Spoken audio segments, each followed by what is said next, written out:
মাসআলা ওযু করার তরিকা, ওযুতে নিয়ত করা সুন্নাত, বিসমিল্লাহ পড়া সুন্নাত, দুনো হাতের কবজি সহ তিনবার ধোয়া সুন্নাত,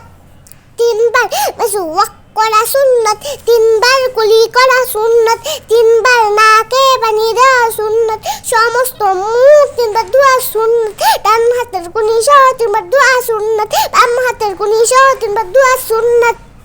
মাথা মাসাই করা সুন্নাত, কান মাসাই করা সুন্নাত, গর্দান মাসাই করা মুস্তাহাব, ডান হাতের কুনি সহ তিনবার ধোয়া সুন্নাত, বাম হাতের কুনি সহ তিনবার ধোয়া সুন্নাত, দুনো হাতের আঙ্গুলি খেয়াল করা সুন্নাত,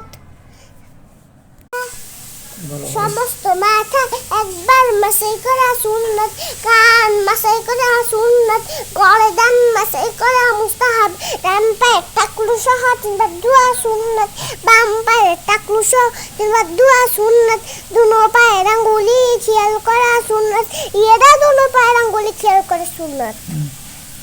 দুনো পায়ের আঙ্গুলি খেয়াল করা সুন্নাত, ওযুতে চার ফরজ, সমস্ত মুখ ধোয়া, দুনো হাতের কুনি সহ ধোয়া, মাথা মাসাই করা, দুনো পায়ের টাকলু সহ ধোয়া, গোসলের 3 ফরজ।